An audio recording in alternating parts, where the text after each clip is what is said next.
वंदे मातरम के प्रति समर्पण की जरूरत वंदे मातरम बना तब भी थी, आजादी के आंदोलन के वक्त भी थी, आज भी है, और जब 2047 में महान भारत की रचना होगी तब भी रहे, क्योंकि अमर कृति मां भारती के प्रति, भारत माता के प्रति समर्पण, भक्ति और कर्तव्य के भाव जागृत करने वाली कृति है। इसलिए जिनको आज वंदे मातरम की चर्चा क्यों हो रही है वो समझ में नहीं आ रहा है। मुझे लगता है कि उन्होंने नए सिरे से अपनी समझ पर ही सोचने की जरूरत है। कुछ लोगों को इसमें दिखता है कि बंगाल में चुनाव आने वाला है, इसलिए वंदे मातरम की चर्चा हो रही है। वो वंदे मातरम के महिमा मंडन को बंगाल के चुनाव के साथ जोड़कर कम करना चाहते हैं। ये सही है कि वंदे मातरम की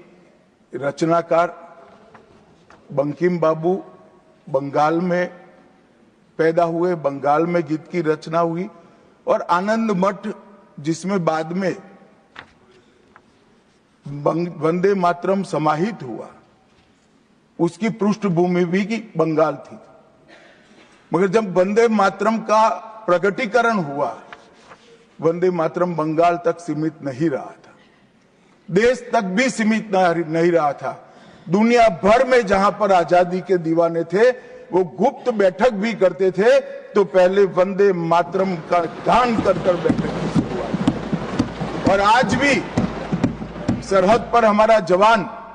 जब अपना सर्वोच्च बलिदान देता है, यह आंतरिक सुरक्षा के लिए देश के पुलिस का जवान सर्वोच्च बलिदान देता है, तो जब वो अपने प्राण त्यागता है, इसके